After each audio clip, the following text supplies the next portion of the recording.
Charles and all those standing at the back, please come forward and take your seats. The program is starting now. Madam Executive Secretary,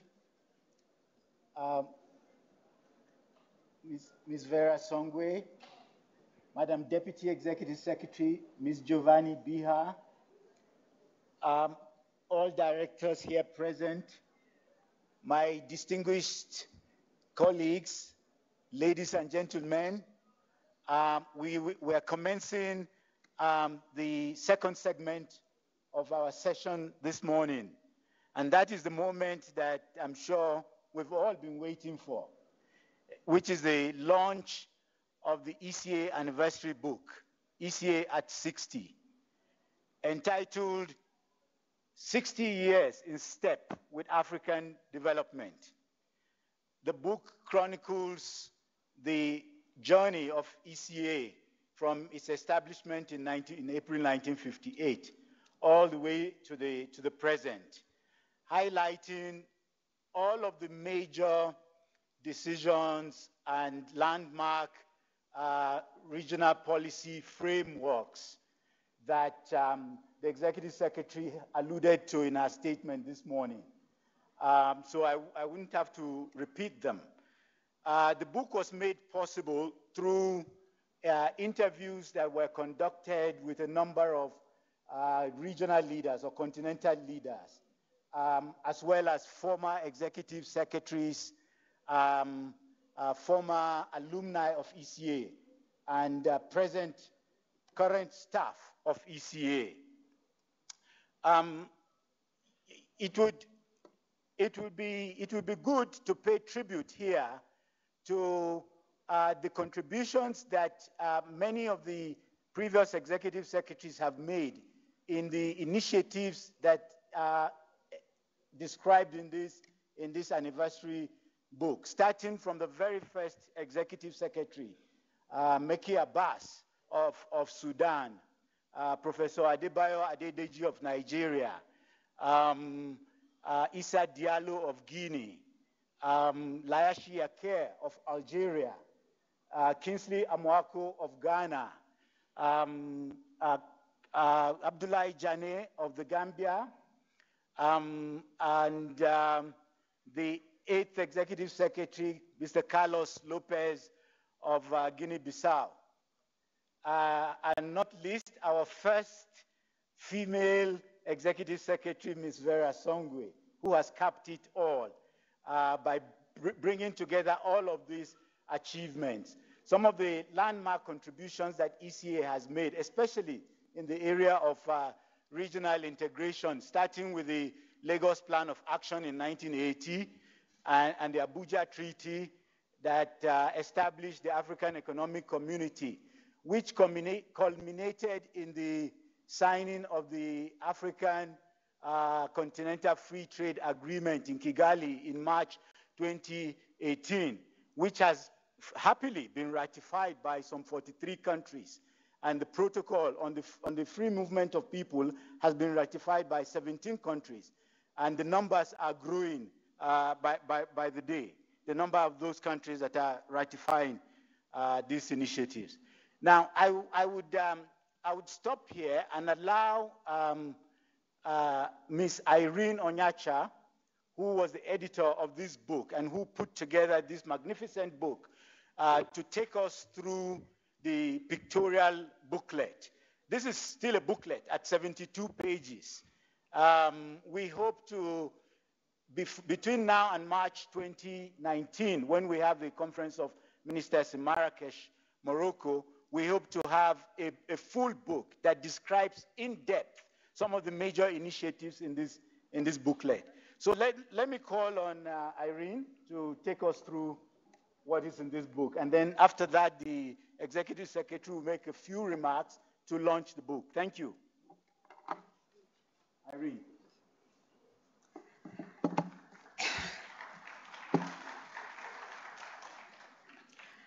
Distinguished guests, ladies and gentlemen, my dear colleagues, George has said it all. I just want to take this opportunity to really thank everybody, because this is a book that has been made by everybody in the commission. It started with a call on having a photo book by the ES to commemorate the 60th anniversary. And even though it was late in the game, I want to thank everybody who has contributed, and everybody contributed to the book. The book looks at the genesis, how ECA started, starts with a preface where the executive secretary introduces the book and the program and also closes it. The book then also looks at how ECA works, because we felt that it was very important for us to show in pictures how ECA works. It goes through to show the timelines that George talked about, so I will not repeat a lot of what he said. The chapter 5 looks at the programmatic orientation, because in each of the decades, each of the executive secretaries looked at different programmatic orientations. So the book highlights this and shows us what we have covered over the years in the 6 decades in terms of the development agenda. Chapter 6 looks at the programmatic success stories. The idea here was that innovation was the key theme, and we asked each of the programs to bring out what was one of their best success stories in each of the programs. So you may note that it doesn't talk about ECA at 60 from the divisional perspective, but more the success stories from each of the divisions. And this is actually subdivided according to the various programs that are at ECA. Moreover, we also did have contributions from the sub-regional offices, as well as from the other partnerships. We looked at the APRM and also the regional coordination mechanism. And of course, a book cannot be complete unless you have the support, the program support, which is the backbone. It wraps up everything, which shows how, in terms of planning and in terms of the information that we give, and the division of administration, which puts together the whole book. The book goes forward by looking at what we are going to focus in the next decade, and where we are going to be responding to the aspirations on the evolving continent. I want to take this opportunity to thank each one of you. There was a lot of pressure to produce this book. However, each one of you put their best foot forward. I just want to say that it is a summary. It is not the complete book. It's a summary, and most of the stories that you provided are summarized in the book. And so if you see that the book, your story is rewritten, please bear with us, because we had to produce a small booklet with a few pages to be able to have it today as part of our celebration. I want to say thank you again.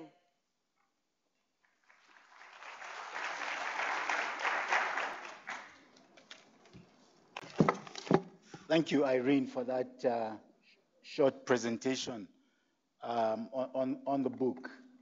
Let me call on the Executive Secretary, or the Deputy Executive Secretary, I'm sorry, Madam Biha, to say a few words.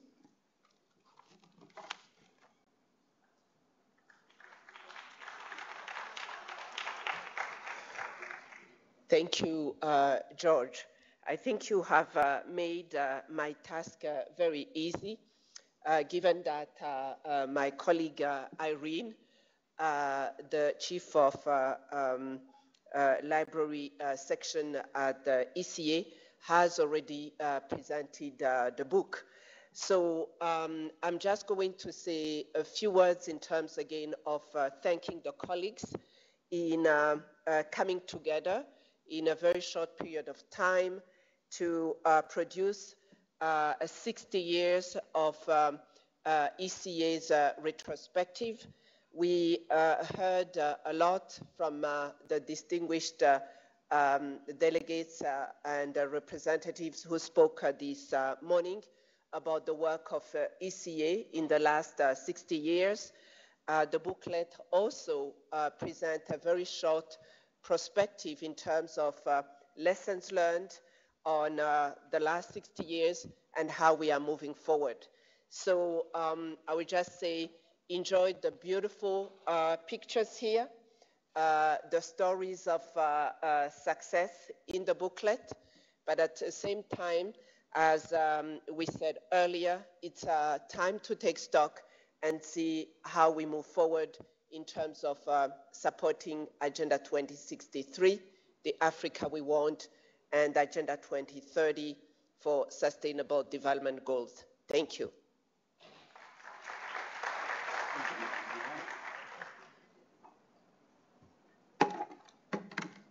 Thank you, Madam Bia, for that tribute. And let me just take this opportunity to also add my voice to thank all of those who contributed to this book in one way or the other, whether in contributing chapters or written inputs to the book, as well as the production, the printing of the book. I would like to single out for a very special mention the acting director of the Publications Conference and Knowledge Management Division, Al-Mustafa Sise, under whose leadership this very tight, urgent work was successfully delivered. I would also like to recognize Charles Ndungu, whose efforts, not only in the production of the book, but in actually logistically traveling all the way to Denmark to make sure that these books arrive here on time. I understand he came in only yesterday morning from Denmark with these books. Charles, where are you? Please stand up for a round of applause. Yeah, I would like to also thank and appreciate all those, too numerous to mention by name, who have made very significant contribution to make this occasion the success that it is. Now, let me move to the awards ceremony for the contest on innovation as an engine of growth and transformation. Before I give the floor to Al-Mustafa to talk about the objective of this Innovation Award, I would just like to say a few things with regard to innovation at ECA. And I think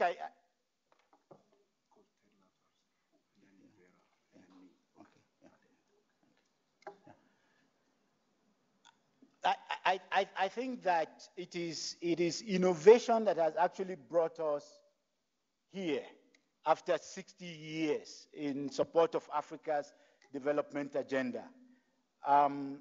We have made remarkable progress, as I think Mr. Steiner said it in his opening remarks earlier this morning. We've made remarkable progress in Africa. We've also had a lot of challenges in Africa's development. The stagnation and economic crisis of the 80s was one major example of how we have used innovation at ECA to overcome some of these challenges. It has not been very easy, this route.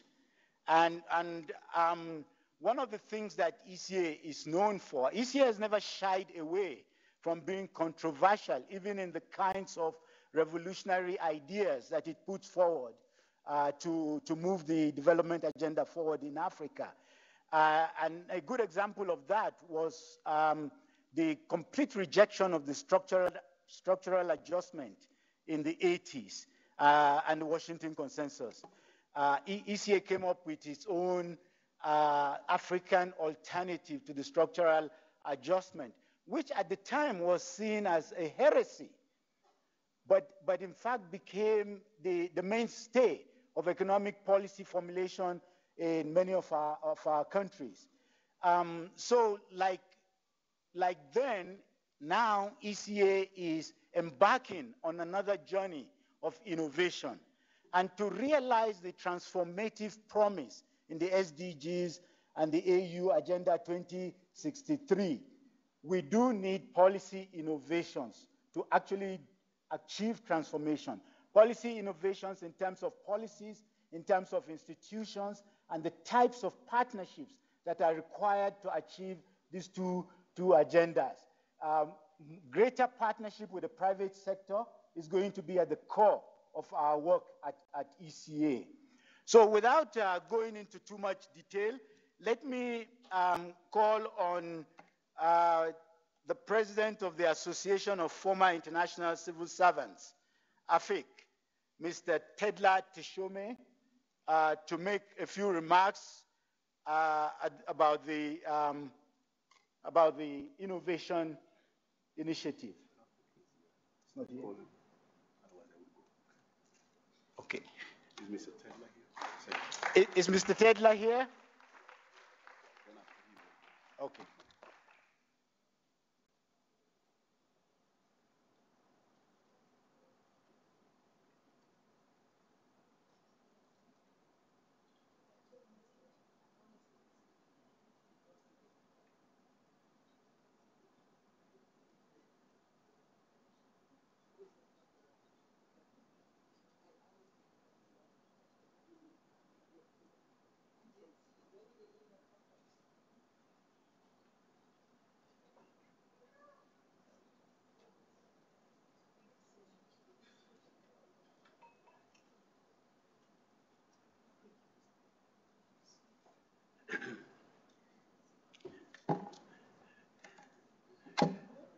Good morning, everyone. Madam Executive Secretary, Madam Vera Songwe, Excellencies, distinguished guests, all protocol observed. It is a great pleasure, indeed tremendous honor, for me to be asked to make a remark at this very auspicious occasion, the commemoration of the 60th anniversary of the establishment of the UN Regional Economic Commission for Africa. On behalf of the Ethiopian chapter of the UN system, former international civil servants, I extend my heartfelt congratulations to the Executive Secretary, the management and the staff, as well as all friends of ECA for attaining this milestone 60th anniversary of this great regional organization. May I also add my very best wishes for continued success and healthy and vibrant growth in the years to come. Madam Executive Secretary, in a relatively brief lifespan of human being, 60 years, which incidentally coincides with the retirement age of the UN, usually marks the beginning of the scaling down of activities. Fortunately for ECA, it is an institution. Contrary to the human experience, instead is getting 60 years younger, moving on with visible dynamism, strong determination to increasingly reposition itself to provide strong leadership to its member states to take the continent to a higher level of socio-economic development and prosperity. The successive leadership of the Commission should be highly commended for their perseverance and well-focused long-term vision, wisdom, and commitment. Madam Secretary, Executive Secretary, allow me just to make a short digression as I stand here representing the former United Nations employees. Let me also say a few words about the association. The Association of Former International Civil Servants, we're about to celebrate our 20th anniversary in a couple of months' time. This association derives its membership from all former staff of throughout the United Nations system organizations. At the moment, the membership stands around 900. About 40% of them come from the ECA. So I must say, today's celebration is very much theirs, and they are blessed to live long enough to witness the occasion and rejoice the fruits of their valuable contributions. The association's main objective is to safeguard the interest of its members. There are 56 such organizations across the globe, and together they form a federation known as Federation for Associations of Former International Civil Servants, shortly FAFIX. FAFIX has been recognized by the General Assembly as a representative of the retiree communities, which today stand at 70,000. And they have observer status on the ECOSOC, and they are full members on the United Nations Pension Board and sits in all its standing committees. Madam Executive Secretary, as one of the employees of the commissions during its earliest formative years of ECA, I believe it is in order that I reminisce my nostalgic memories on this unique occasion and recollect the challenges that the Commission was seen to be facing during my time in ECA. I joined the ECA in 1962, a couple of years after ECA moved to its then new premises, the Africa Hall. On my return from studies abroad, studying at the School of Economics at the University of Manchester, conveniently, my thesis was on the prospects of regional cooperation in Africa. This was done at the time where African statistics almost non-existent. So I applied to the ECA for a job, and I was readily recruited and placed in the then new section, the trade section. And I was joined that, and that helped me really to pursue my research studies and analyze the pattern, composition of intra-regional and inter-regional trade, and reconfirm my findings at the time that continental integration is a long dream, but perhaps the way forward in between will be setting up sub-regional groupings which will lead into the larger African common market. Let me give you a panoramic view of Africa whole at that time. The wide roads, the heavy traffic, the forest of high-rise buildings which you see now were nowhere to be seen then. The only two big buildings in this area were the Africa Hall, and right in front of it, at that time it is called the Jubilee Palace, which is now the National Palace.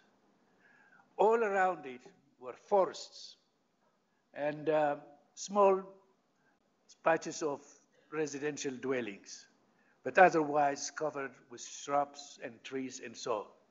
Very narrow roads, not easily, the communication was not that good at that time. The plot you see in front of the Africa Hall, between the Jubilee Palace and the Africa Hall, was designed and built to be the parking place for Africa, for the use of ECA. And later on, African heads of states, in honor of when they signed the Africa OAU Charter, planted trees, which are still standing there, is a historical evidence. Now, the population, the staff member, the ECA at that time, we were not more than 250, including everybody. The blue uniformed security service staff were not on board at that time. The security service was taken care by a detachment from the Imperial Bodyguard, very prestigious body, and were with their khaki uniforms, were taking care of the security services here, commanded by one colonel from the Imperial Bodyguard. His name was Asefa Renyao. May his soul rest in peace. These people brought dignity and courtesy to the environment in the Africa whole at that time. The executive secretary when I joined was Mr. Robert Gardner, the accomplished Ghanaian civil servant. He was a quiet, refined, and very dignified and courteous gentleman. He was a fatherly figure, revered and loved by everybody. It's striking. Mr. Gardner had very keen interest on the few young African professionals who joined the organization then. And he's following their work, their conduct of work very closely, and always try to inculcate in them the importance of professionalism, proper work conduct, and self-discipline. For one, I would like to remember him as my mentor.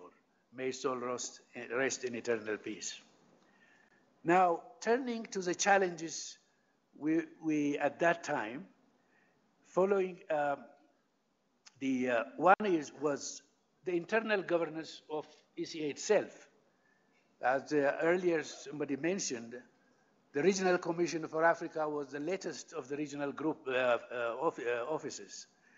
It was late because it was considered that Africa was not harmonious, it is complex and so on. So later on, it is very late in being established. So ECA was perceived at that time as an external arm of the headquarters of United Nations.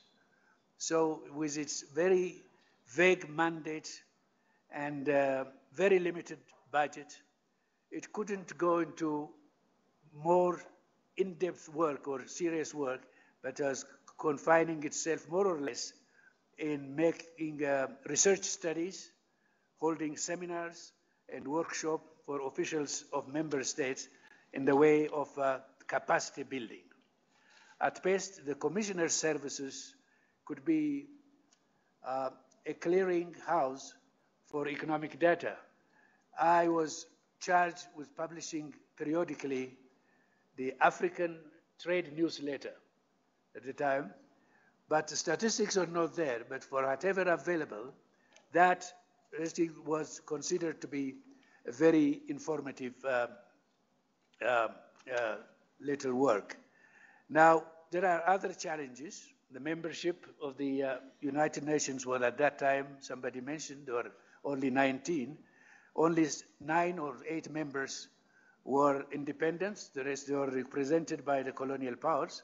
So it was difficult for the Commission to design a program of African flavor. There is a divided continent into Francophone, Anglophone, Sterlings, and so on. That's another challenge. Specialized agencies' behavior at that time also, going directly to the states, that was another challenge. Formation of the AAU, it was good, but initially there was a lot of rivalries between the two. That again was an impediment for coordination. Then came the structural adjustment policy and all what was associated with it. This is also a big challenge for the ECA. It is gratifying to note that the Commission, by and large, overcame all these major obstacles and now placed itself in a driving seat. It seems it has tactfully redefined its governance and promote African program, the UN support, rather than UN program for Africa as it used to be. It's forged close working relationship with AU, ADB, IGAD, and so on. It had restructured its internal work, regained the confidence of the continent. The short of it successfully repositioned itself to provide a much desired guidance and advice to its member states to help them achieve their sacred goal and dream to create an Africa they want, which is an integrated, all-inclusive, prosperous, and peaceful Africa. Long live UNCA, peace and prosperity for Africa and its people. Thank you for your attention.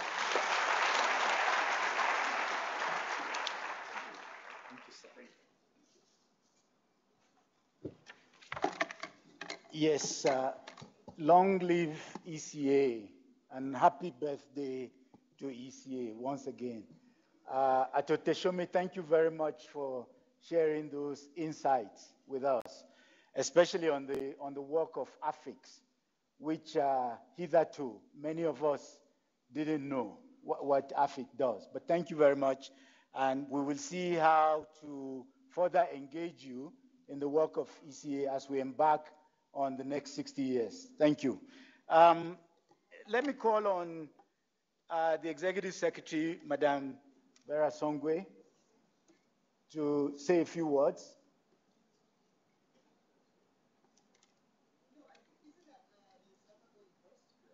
Okay, the program has. Okay. Yeah. Let me call. Mustafa, please. Okay. Yes. Thank you, George. Good afternoon, everyone. I think we're already heading into the afternoon. Dear Executive Secretary, dear members of the Diplomatic Corps,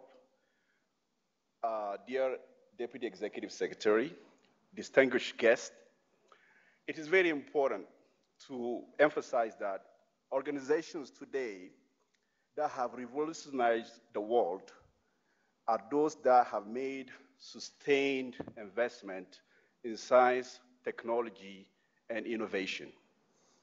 As we all know, innovation has been at the core of competitiveness and growth.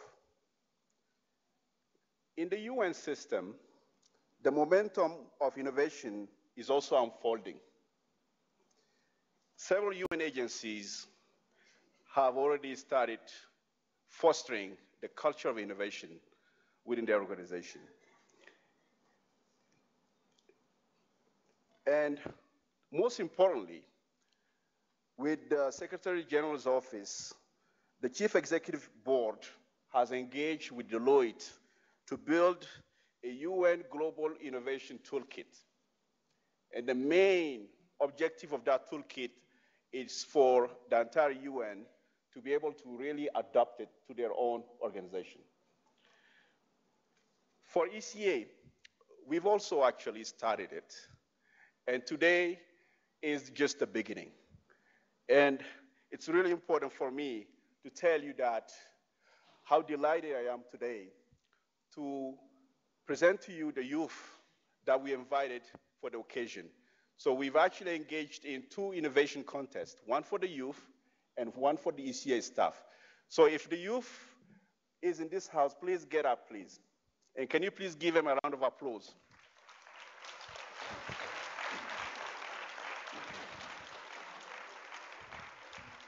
Thank you. So you will see how amazing this youth is. You will see the art today, and I will really encourage you to buy a piece of art today. Without any further ado, I also would like to thank a lot our partners, those vendors that have really helped us today. They've contributed, some of them, on GEFAM, Jupiter International. So I would like to thank you so much for all the hard work and also all the support that you provided us. Also the team that have really worked very hard on this. Thank you so much. We have the publication team, we have KLS, we have everybody else also in the house that have really worked very, very hard to put this innovation challenge, but also the entire celebration, at work. Thank you so much.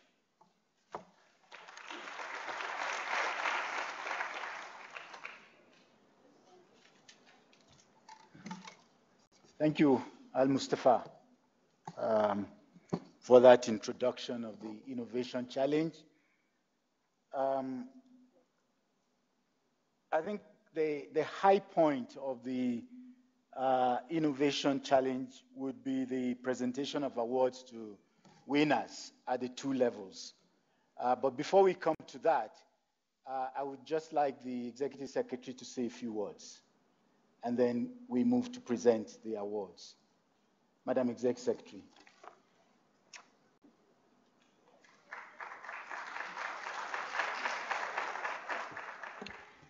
Thank you. While I'm saying a few words, I don't know if we have any of our directors in the room, but can you please come up to the podium if you're in the room with us as directors. Let me first of all start by welcoming you, the youth, to this occasion. I think when we look at your faces, we see the brightness of the continent. We see, I think, the opportunity that the continent holds. You are already claiming your space on the continent, and I think that your impact is already being felt. The reason we wanted you here today was twofold. In not too distant a future, you will be the ones doing this. So we want you to come and get some sense of what it looks like. But secondly, I think that, as we said, we really believe that your innovation is what is going to make the continent great. Your innovation is what is going to deliver the aspiration of Agenda 2030. Your innovation is what is going to take Africa to a prosperous place. So I think it would have been impossible, I think, to celebrate ECA at 60 without having you. Because ECA at 60 is for you, it's about you, and it's for you. So I want to thank you, first of all, for even daring to participate and for showing us, I think, in Ethiopia with you here, the amazing nature of your innovation and so much more that we can learn from you. And we hope that this is just the beginning, as Al-Mustafa said, of a process where we will be able to exchange ideas with you about how we design Africa's future. We have for so long designed Africa's future without you, the youth. I think that hopefully we can mark today as the beginning of that process of designing Africa's future with you, so that you can teach us how to do it in a way that is much faster. You are clearly a much more ambitious, a much faster, a much more impatient group than we are. And I think that your impatience is what Africa needs today, because we cannot afford another 60 years of 500 million people in poverty on the continent. We cannot afford another 60 years of crisis on the continent. We cannot afford another 60 years of malnutrition, of hunger. We cannot afford another 60 years where women are not considered equals to men. We need you to help us get there much faster. So we need your impatience. We need your questions. We need your why. We need your why not now. We need your why not sooner to make that happen. So thank you for coming. Thank you for taking the time. And we really look forward to learning a lot more from you and for you to ask more questions. I think that as the year unfolds next year, you will see us engaging a lot more with you as our community here in Ethiopia to ensure that whatever we do, we can learn from you and ensure that that is built into our ideas. Because we do have an amazing amount of ideas and we publish an amazing amount of work. But I think you can also help us to nourish some of those ideas in ways that we have not thought about. So once again, thank you very much. And I will call on all my directors to join me in giving you the awards for innovation and for taking the time. And let me also wish you happy holidays as we break this week for the holidays. Thank you very much.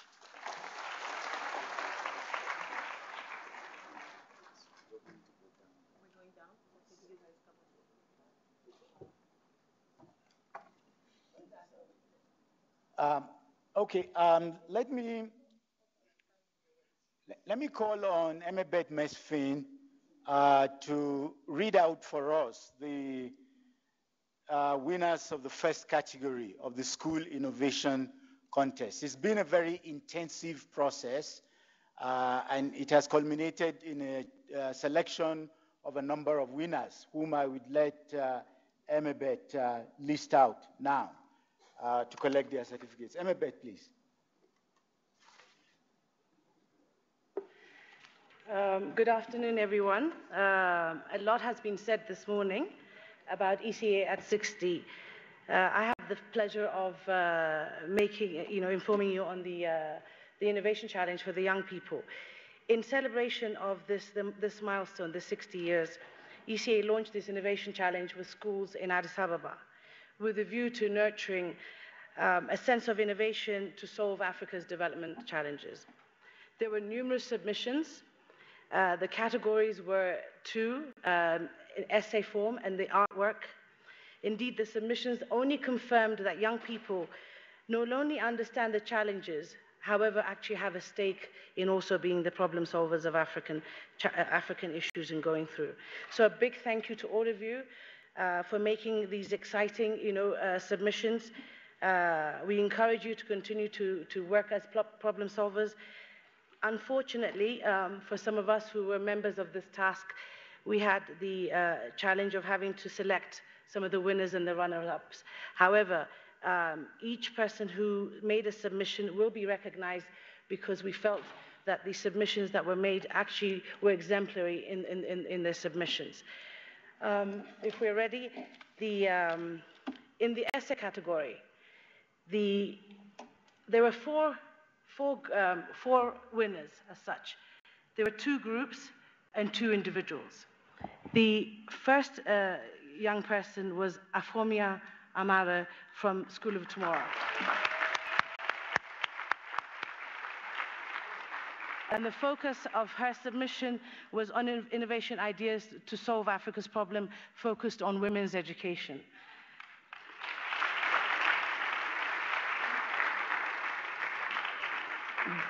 The second winners is a group.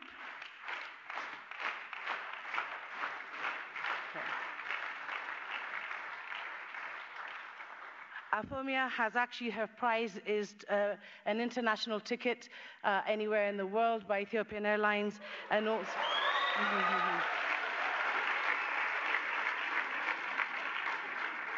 and a weekend stay at the Radisson. The second team, it's a group, again from School of Tomorrow, on the prevention of substance abuse in Africa. I will call out all your names. El Shalom Bekele, Hidayah Mulugeta, Abigail Daniel, Eden Sisai, Nohamin Melesa.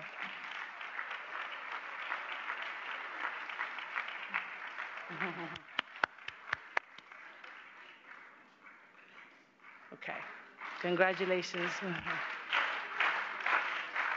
Here, each member of the team won 1,500 Ethiopian birr, sorry, and also breakfast at the Chef's Club at the Ramada Hotel.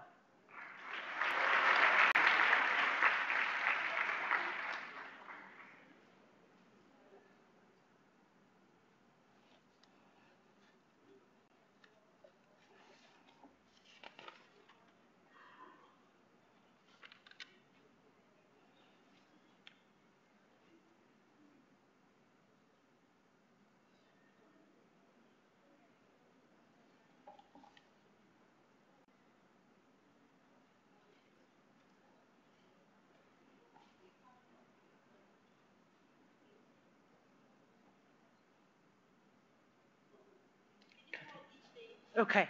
El Shalom Bekele, Hidayah Mulugeta, Abigail Daniel, Eden Sisai, Nohamin Melesa.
The next winners is also a team from Bole Senior Secondary School. It's Lul Solomon and Abdurazak Nasruddin.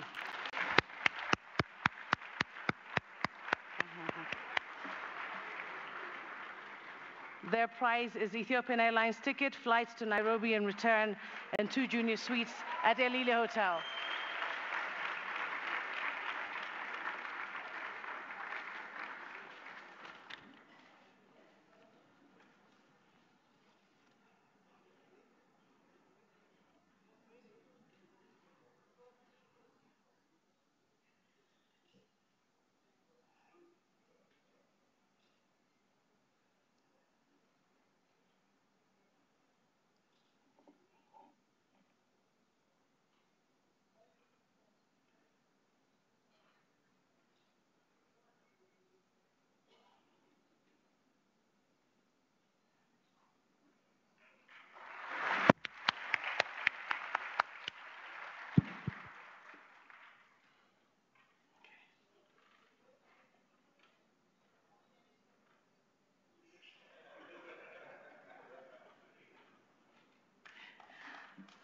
Okay, the runner-up in this category is Mara Mawit Tawalda from School of Tomorrow.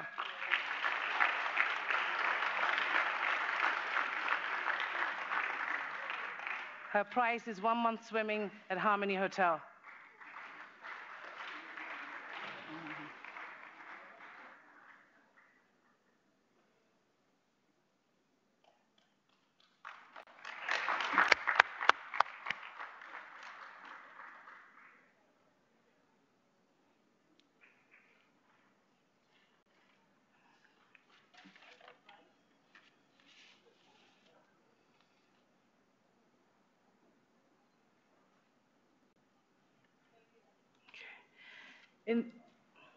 In the arts category, there were three winners, and I'm going to call all your names out at this, together.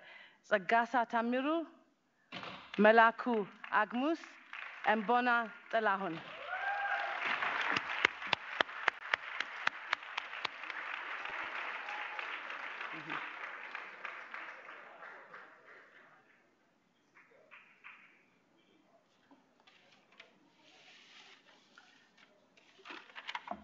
Yes, Agasa.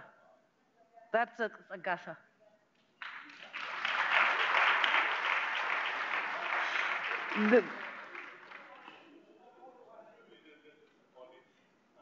This particular picture actually depicts a child thinking about the challenge Africa is facing and includes issues of security, immigration, and mothers' mortality rates. It expresses the complex feeling of an African child.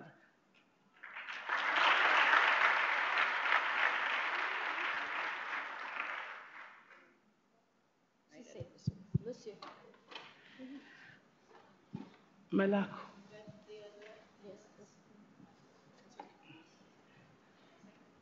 Malaku.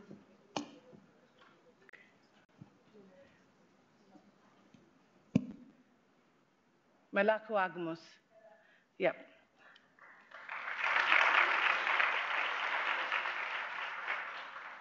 This painting shows the challenge of education in Africa.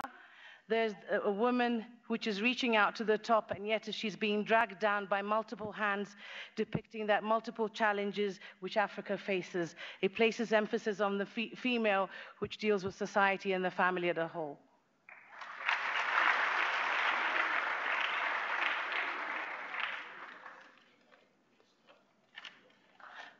Esponat Alahon.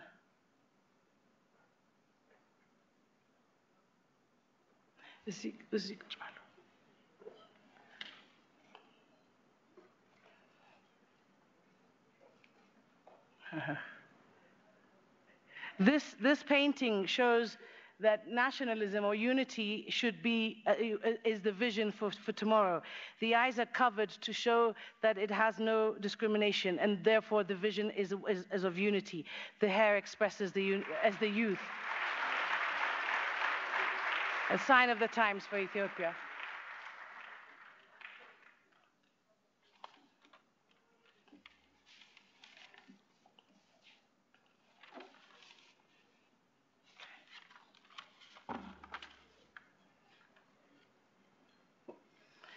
And the runner-up in the arts submission is Tinsaye Goitom.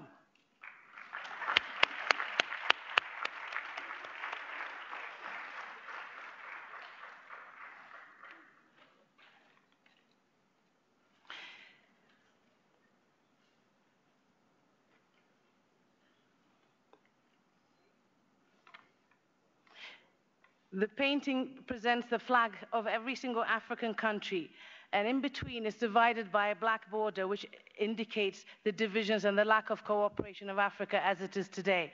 Whereas at the bottom, there's the map of Africa, which shows a very colorful image going forward. It talks about the unity and the similarities of Africa. So the blue background shows the bright future that Africa would be, should be united.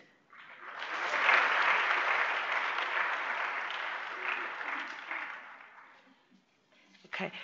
Just to recognize that the efforts that every single young person who has submitted and is also a winner in this, we'd like to also come in and receive your certificates. So I'm going to call out the names: Michael Mulugeta,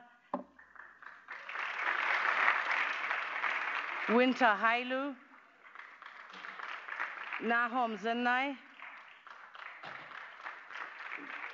Naomi Alebacho, Mr. Mariam Getahun, Saron Mahadi, Blaine Tsaggal, Kasech Mariam, Eden Ammaha, Aida Mulugeta, Francie Regasa, Afomia Lena, Musa Matawaki, Qudus Zaudu, and Siham Shamsu. Hmm? You do so well. I will let you do the stuff. Okay. Sure. Yeah, it's not easier. But don't forget to invite them.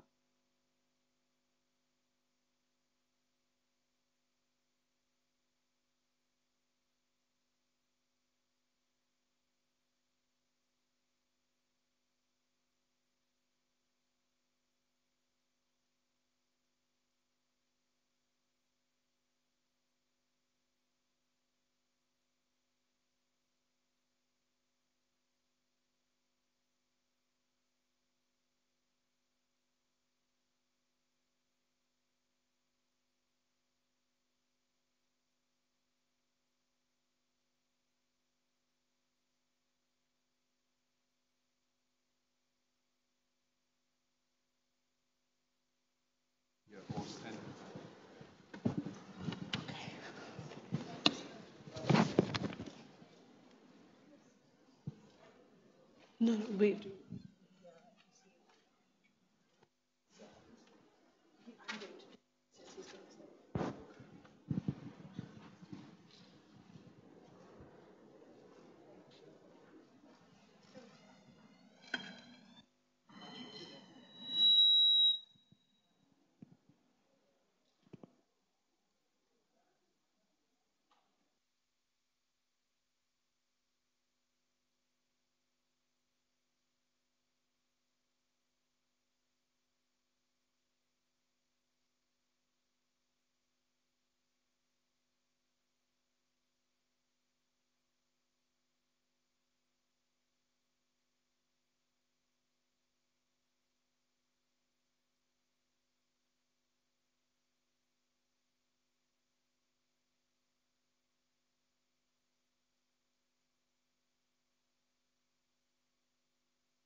Okay.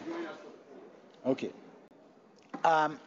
Let me call upon all the vendors who supported this initiative to come forward for the group photo.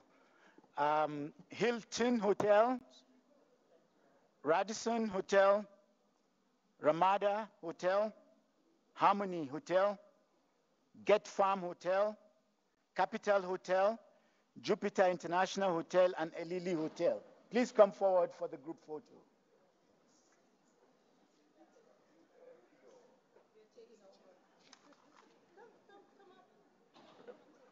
Representatives of the hotels I just listed should kindly come forward.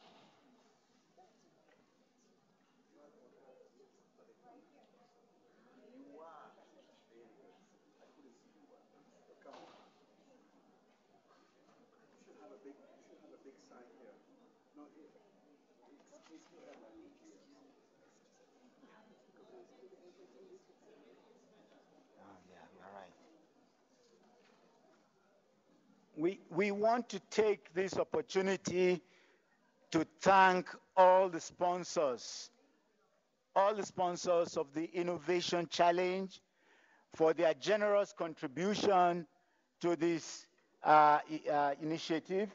And we would like to invite their representatives present here in the room to come forward to join the group photo.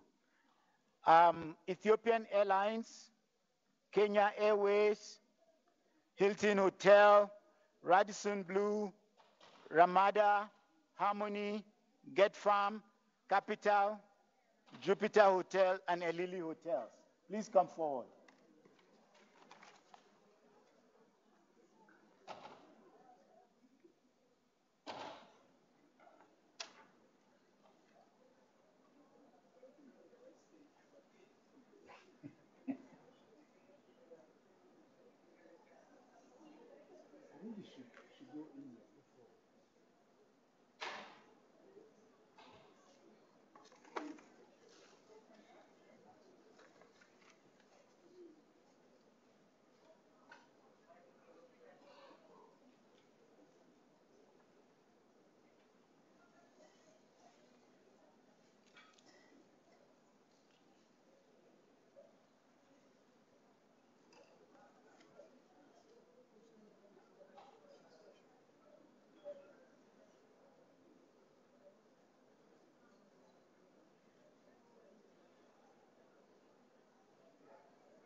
The courage of the youth. We're going to have one of the young students tell us thank you and tell us what they think about ECA.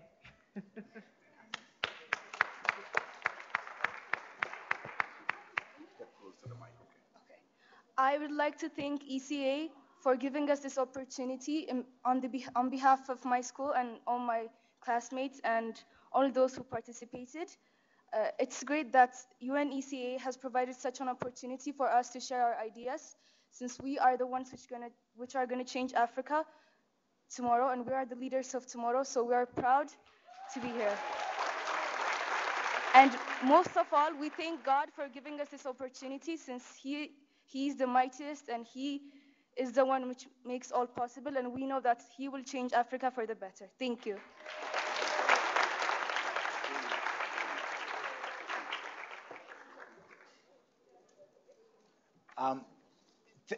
Thank you very much. You have made not only your school proud, but you've made Ethiopia proud, you've made Africa proud. We're very proud of you. We would like to thank very much all the contestants and to congratulate all the winners for this keenly contested event. More grease to your elbow. Thank you.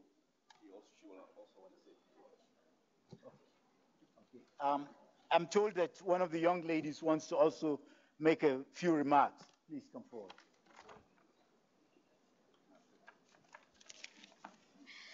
Good afternoon. በቅድሚያ እዚህ ላለ ሰው ሁሉ እንኳን ለኢሲኤ 60ኛ ዓመት በሰላም አደረሳችሁ ለማለት እወዳለሁ። Firstly, I would like to congratulate each and everyone here for the 63 prosperous years of ECA. As representative of my school, I'd like to give my humble thanks for the executive administrative of ECA for inviting us to be part of this exclusive program.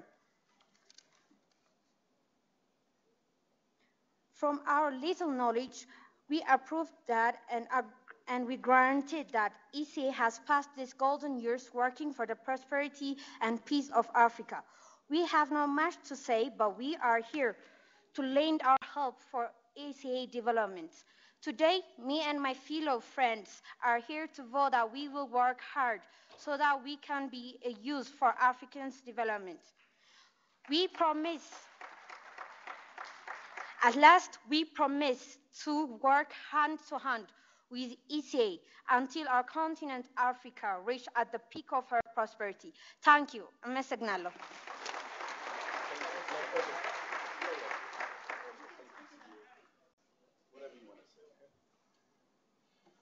Hello, esteemed guests. First, I would like to thank the ECA for giving us this opportunity. I drew this art to show that African problem is illiteracy, uncivilization, lack of education, and we could solve this problem by teaching the ones from the countryside and other parts of Africa. And education could help us all pass through all these problems, and especially helping the women part of the society, since they are almost half of the society. They could help us pass all the problems. Thank you. Thank you. Okay, we're very proud of you. You represent the best in African youth. Thank you. We're moving to the second category of the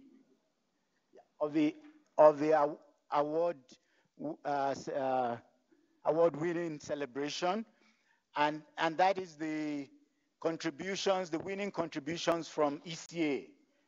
And I will let Al-Mustafa Sise read the list of contributors.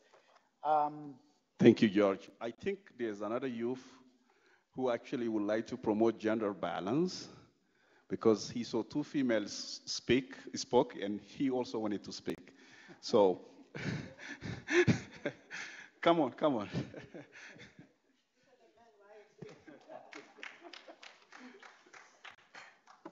Okay, I would like to thank you for giving me this chance. Actually, also congratulations for the 60th anniversary ECA. What I want to transfer for Africa is that we know Africans have many problems, but among this, education and the political in Africa is the main problem in Africa. So we Africans, more new generation, we have to solve this problem, please. Especially education. To say more, education in Africa is nowadays is declining because of many reasons. The first reason is that the value that we people are giving for our teachers is very low. We are not encouraging our teachers to teach students, but a student without teachers, as you know, if we don't get a good teachers, we can't get a good student, and the country will not be grow. So the first thing to be solved is this problem. The second one is how to keep our teachers in a process. That means we have to encourage our teachers to teach our students. Also, the government have to give more salaries, more payment for the teachers. Unless otherwise, the graduated students, maybe I may be graduates, if I see the teachers not getting a high value and moral, my chance to be a teacher is low. That means the other students are seeing teachers as less option of the resource. So we have to solve this one, please. We Africans, it is we who we have to solve this problem. The other one is regarding scholarship. Our students who went outside by the help of other nations, who went outside like Europe's nations, they are not coming back to help their countries. They are staying there. Come on. Why do you shouldn't forget. We shouldn't forget the process that we came through, right? If I learn the government school, if I know the way I learn, so I have to think if I get the capacity, right? We have to solve this one, especially the students who went some other countries. You shouldn't stay there. You have to come back to your countries to solve this problem, to solve the problem where you have came through. So as a general, if we African can prove this one, there is no reason that the Africa can be the powerhouse of the education. There is no reason. Just let us, especially the government, African governments, African presidents, African prime ministers, you have to look the value of teachers. Please, you have to focus on it. At least even if we don't pay them more, just let us give them a moral so that they can teach our students. Nowadays, teachers in Africa,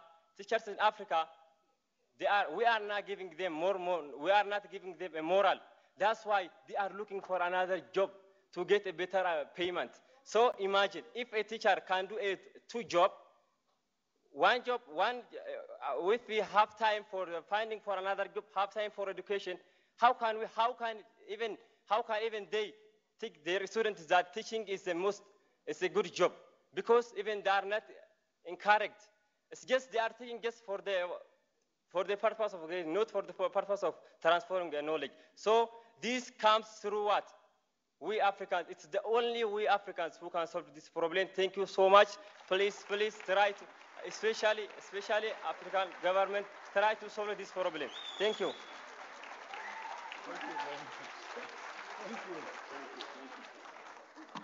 Thank you, young man. I think your message resonated very well in the room with this big round of applause. And I think the teachers are going to love you even more for being an advocate for more pay for them. Okay, to present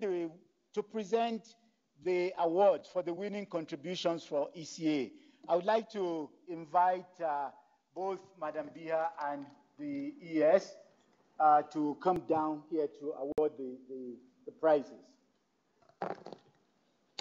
And Stephen.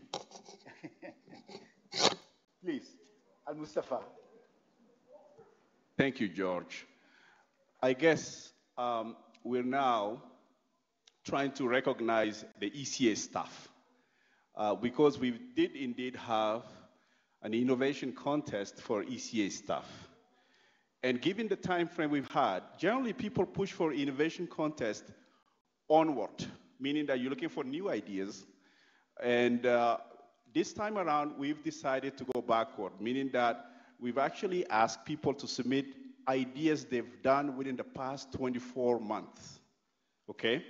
And that's how we did it. And we did get a lot of submissions, around 19 submissions from ECA staff.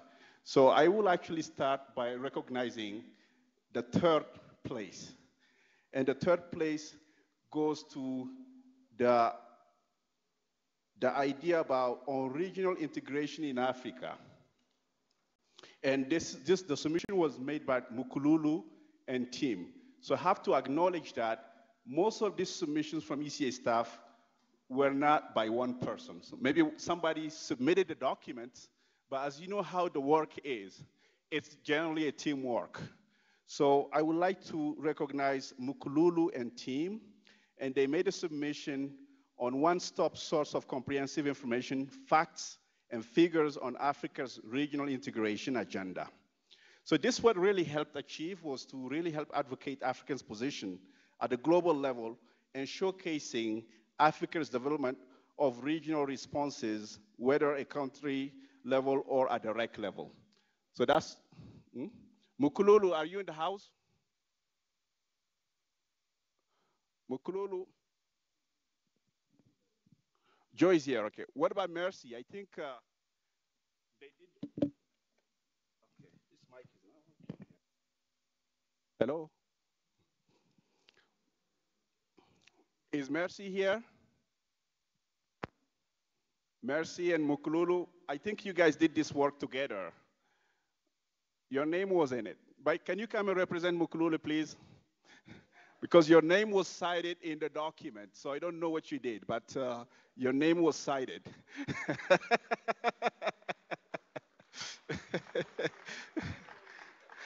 and the prizes, I really, let me tell you this. So you're getting 2 nights weekend half board accommodation in Superior Room with Radisson, with actually Ramadan, and one Sunday brunch. One Sunday brunch for 2 at the Radisson.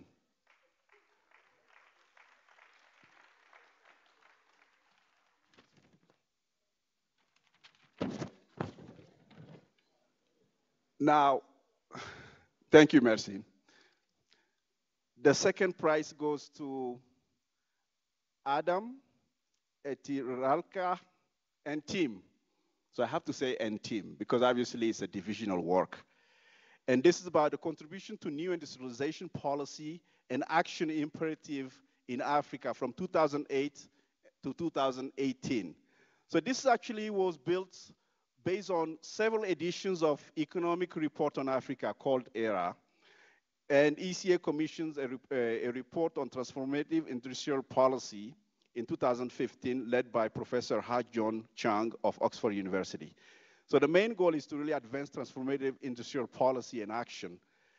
ECA also has produced a number of knowledge products such as macroeconomic policies, frameworks of Africa transformation. So this is what this is about. So it's a series of ERA reports that actually landed to this. And I would like to call on Adam, Etireka, and team. No one representing Adam here? MPD? Anyone from MPD? Because we all know that it's actually divisional work. Is that Paul? Thank you, Paul. So you can tell Adam that you've won 1 dinner for 2 at the Radisson. And 2 junior suites for 1 night as complimentary room for 2 couples at Elili.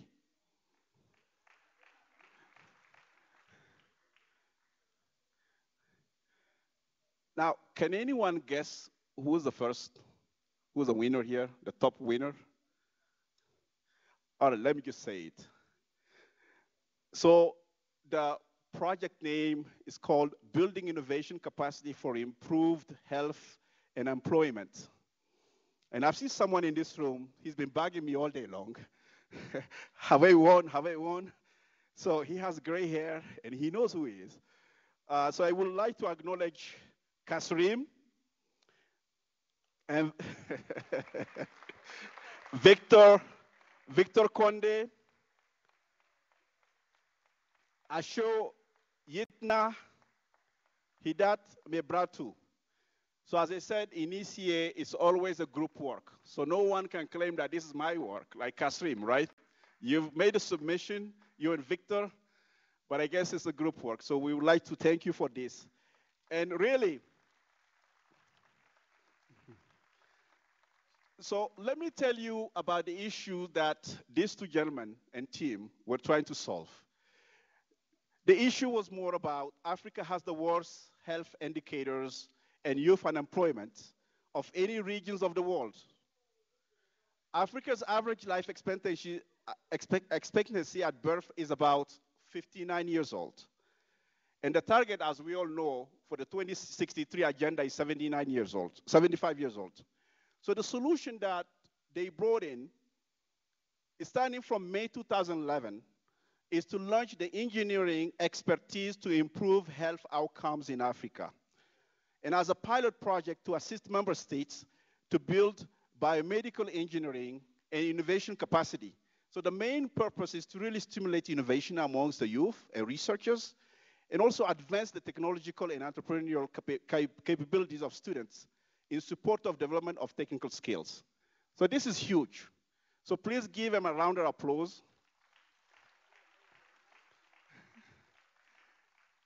And they've won one superior single room one night with GetFam, one junior suite room with GetFam again one night, one executive room with GetFam one night, 3 spa gift cards, and also 2 families, dinner for 2 families with the Capital. Actually, it's a cultural dinner with 2 families, 2 persons and 2 kids with Capital Hotel, and 3 basic spa vouchers.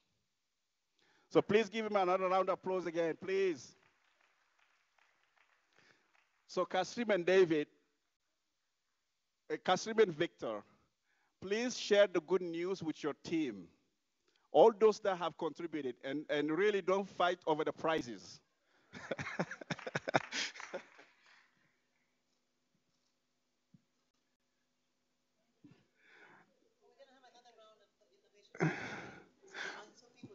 Yes, yes. So as I said again, this round was more about past innovation ideas or initiatives. The next rounds will be more about new ideas, okay? It will be more like a quarterly basis, on a quarterly basis. So thank you so much for your time. Thank you.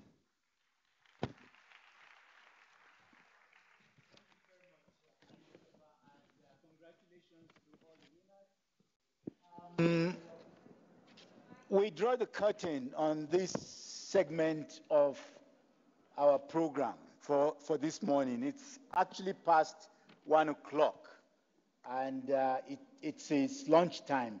But I would like to inform you that ECA has just received a big birthday cake as a present, courtesy of Hilton Hotel.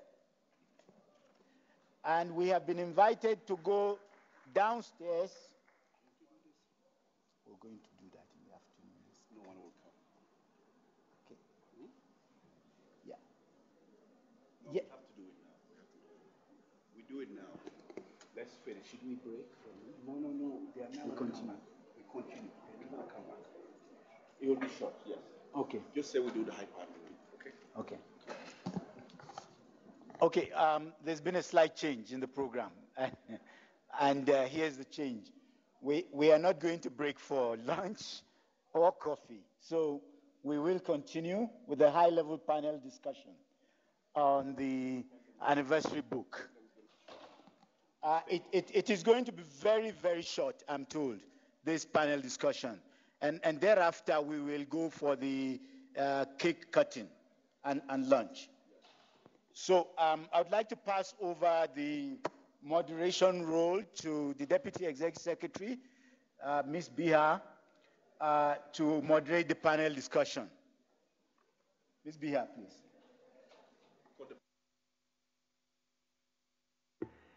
Thank you very much, George. I think it's getting late. It's already 1:45, and I would like to invite the 3 panelists to come over here. And this is Ms. Eskada Nega, Ms. Aissatou Gay, Ms. Joanne Kagwanja, and Mr. Suleiman Abdallah. If they could come over here and join me for this brief panel discussion.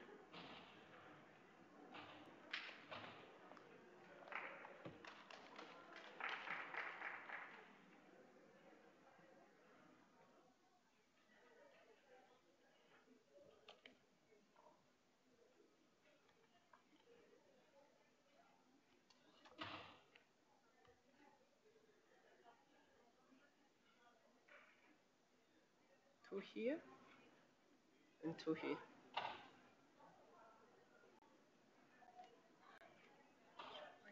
Mais tout le monde est en train de partir. On va essayer de faire rapidement. Il allait dire encore. Okay, two here and two here. Okay. Yes. You know, just.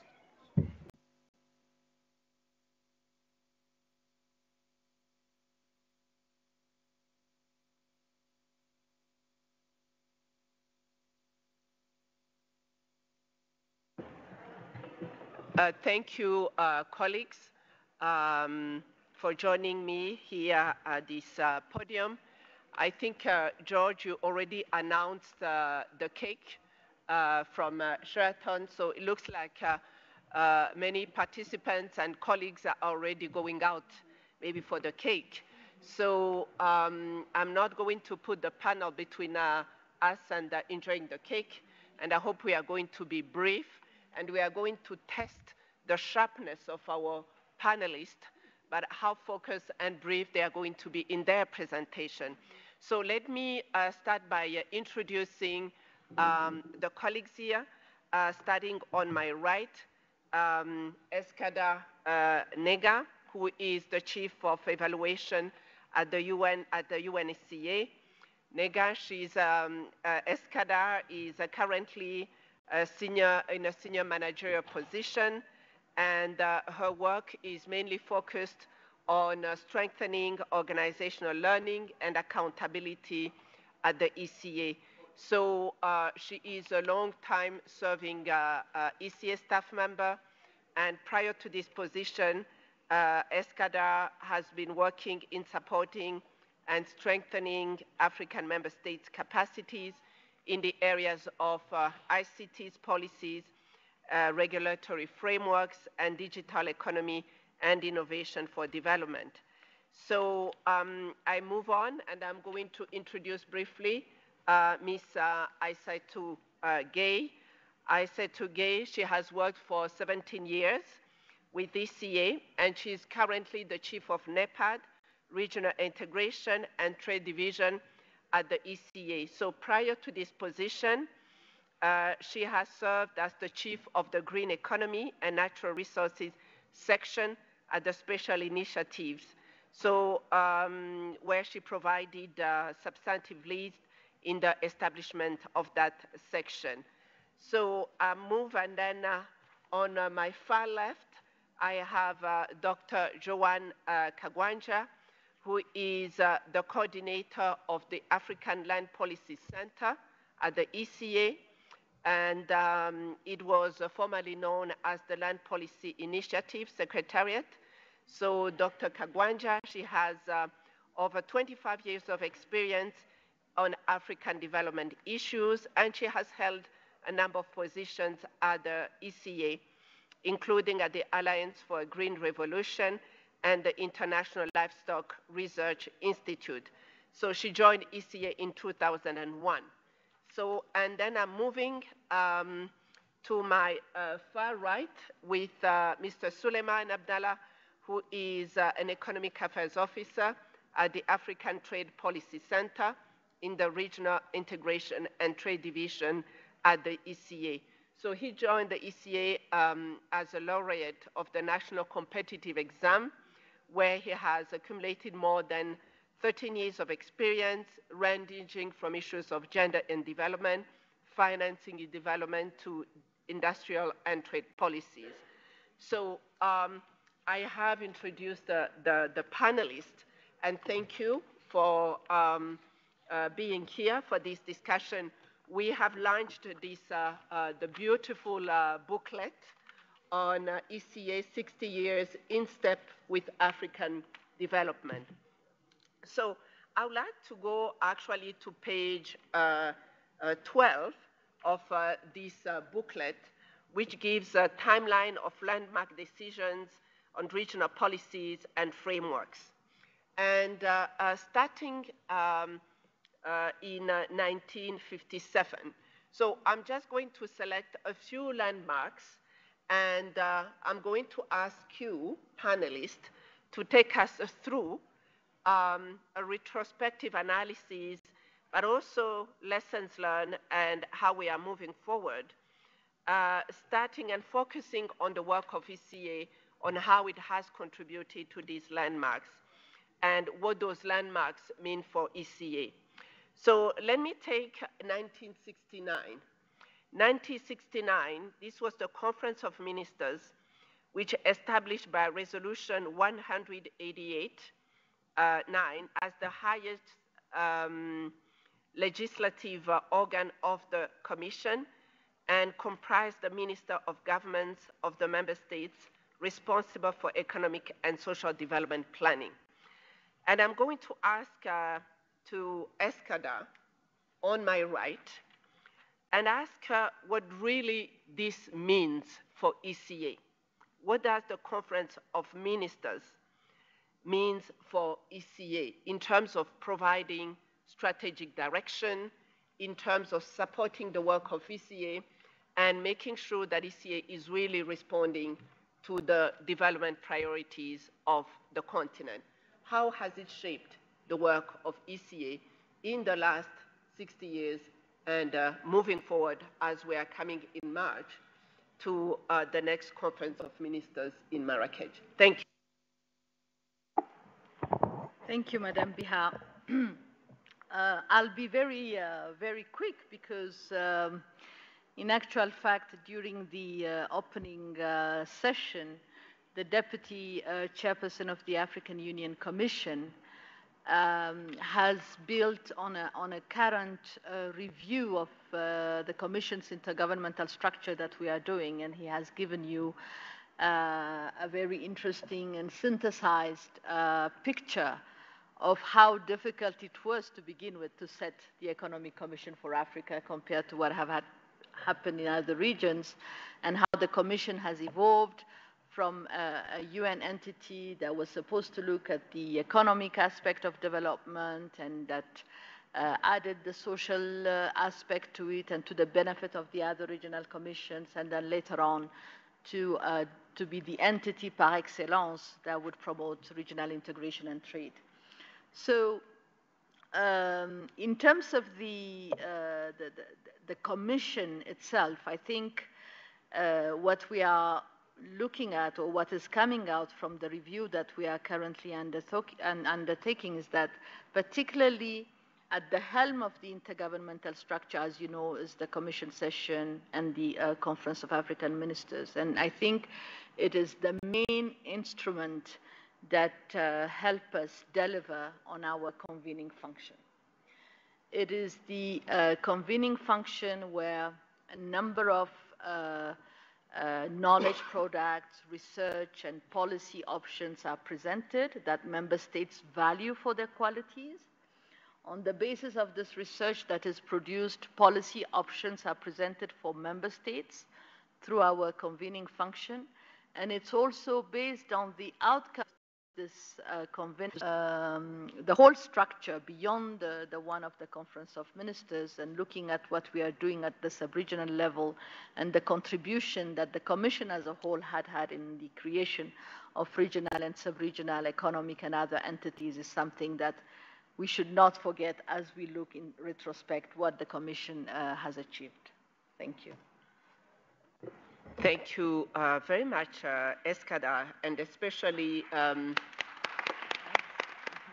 in highlighting this convening function that we are able to exercise through the Conference of Ministers. And as you know, the convening function is one of the three key core functions of ECA, in addition to the think tank and that of the operational function. So moving on and looking again at this timeline, we heard earlier this morning the Deputy Chair of the AUC also talked about ECA and the AUC being actually joined by the hip. And the timelines and the landmarks that I'm going to select here now on the African continent, but it's also important to hear how ECA has supported. So I'm going to 1980, and this is for Suleiman on my far right. I'm going to 1980 and 1994. In 1980, it was the Lagos Plan of Action for the Economic Development of Africa, 1980-2000, that was adopted by the African heads of states and government. And 1994, it was the treaty that established the African Economic Community, commonly known as the Abuja Treaty, that entered into force. So how, if you look back to 1980, and especially the treaty establishing the African Economic Community, how did ECA actually support this process? And what did we learn from this process, even in terms of moving forward and our continued support to the African priorities? Thank you, Madam Bia. So this morning we had a very insightful speech which provide us some background into ECA's journey, hand in hand with African Union and African member states in the development discourse and processes all along these last 60 years. But 1980 was really a particular landmark for African development history. You all recall that the first topic on agenda in the 60s was about political independence, and it was about to be completed in the late 70s. So it was about a time to shift the agenda and put more emphasis on the development process on the continent. And we all heard and know about the Lagos Plan of Action, which was adopted in Lagos in April 1998. But before this happened, actually there was another milestone that was achieved and completed in 1979, which was the Monrovia strategy. Because actually the Lagos Plan of Action is just a plan of action. It derived from the strategy that was adopted in Monrovia in 1979. And this strategy was adopted by head of states of African states based on a recommendation coming straight from the ECA Conference of African Ministers. And this is the first time that collectively Africans agreed to master actually their development process. So it's about time for them to say, look, we have been relying so much on foreign power, on outside the countries, and now we already start experiencing adverse effects, notably the deterioration of the terms of trade. So it's about time for Africa to rediscover its important role to be inner-looking and develop a strategy that responds to that objective. Political independence is achieved. Now it's about time to see and rely on African-owned forces, actually. So one of the principles underpinning, actually, the Lagos Plan of Action of 1980 was the rediscovery of self-reliance and self-sustaining of Africa. And this was pretty much inspired by the then ECA Executive Secretary, Professor Adedeji Adebayo. It was further declines in the Lagos Plan of Action, which by the year 2000 oversee already the creation of the African Economic Community. And this was taken forward actually in the Abuja Treaty of 1991, which came into force into 1994, where African declines the steps that will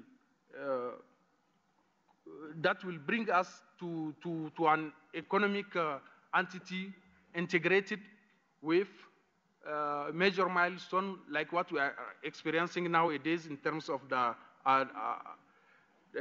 coming of the African Continental Free Trade Area. So this is also a major stone that will contribute to the African Economic Community. Why is it important for us? Because we notice clearly, and this is well documented in ECA studies that are practically the resounding justification for the AFCFTA actually, that there is an anomaly that needs to be corrected. When you look at all regions around the world, Europe, they are trading 70% among themselves. Asia, it's 50%. In North America, it's above 30%. It's only in Africa that we are having less than 50% of trade among our countries. So this is an anomaly that needs to be corrected. And the second line of argument is that intra-African trade is more about manufactured products. So it's more prone to bring about the development and the structural transformation that we are calling on the continent if we are to intensify the exchange among us. So, and these are really coming straight from studies conducted by the Economic Commission for Africa. Madam DS, I think I should stop here, and later on we can pursue the discussion. Thank you. Thank you. Big applause to you for this retrospective, and thank you actually for going back and reminding us about the Monrovia strategy in 1979. We just heard, in a way, the think tank, how ECA had played, even at that time, its a think tank function, but combining it with the convening function and how it was able to influence the continental agenda in terms of coming together as a regional bloc. And we are now in 2018 with the establishment of the agreement on the African Continental Free Trade Area. So we are going to move and continue actually our historical path and move on a little bit closer to 2001. And I'm going to turn to Aissatou on my left and talk in 2001 about the NEPAD, which was formally adopted as an integrated socioeconomic development framework for Africa by the 37th Ordinary Session of the Assembly of the then Organization of African Unity, held in Lusaka in July 2001. So, Aissatou, can you also give us your perspective on that, and what has been the role of ECA in supporting the NEPAD? Thank you. Thank you very much, DES. You will recall that NEPAD builds on the Lagos Plan of Action of 1980 and the Abuja Treaty of 1991. But how did it come about?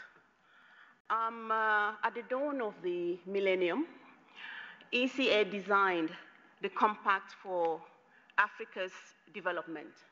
This was to serve as a basis for the operationalization of the MDGs, but with the support of development partners.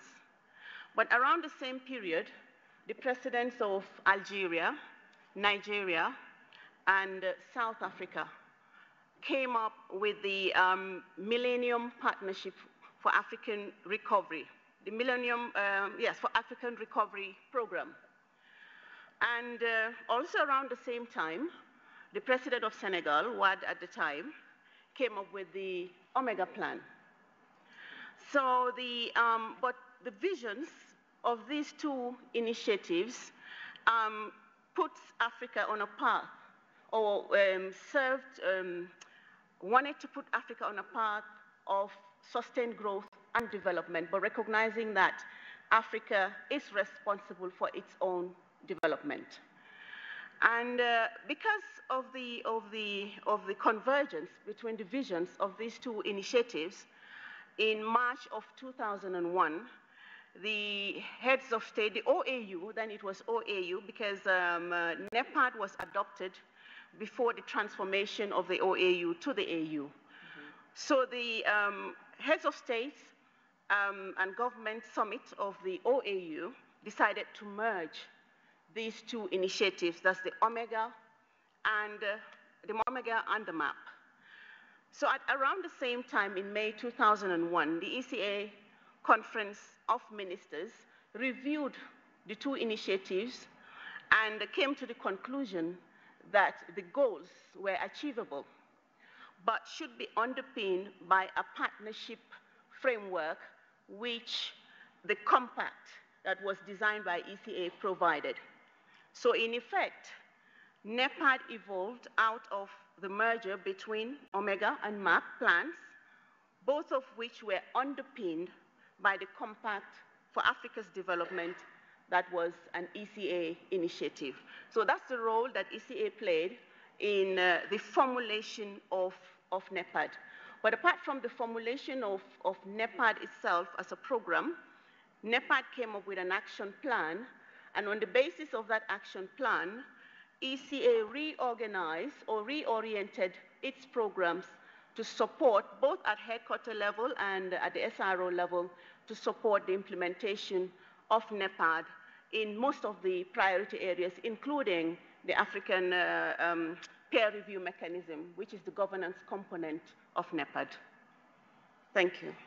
Thank you very much, Aissatou. And I have to say that I'm very excited because I am learning myself a lot of things, including of what Aissatou just presented. In a way, we are seeing the three core functions of ECA coming together. The think tank with this Compact of African Development, and the convening actually function where ECA was able to bring together these two major initiatives. But at the same time, we are seeing that moving forward, what was happening is also this operational support that came in with the support to the NEPAD and the APRM. So, and then we are continuing in this historical path and retrospective analysis. And I'm going to go to Joanne and move to 2004.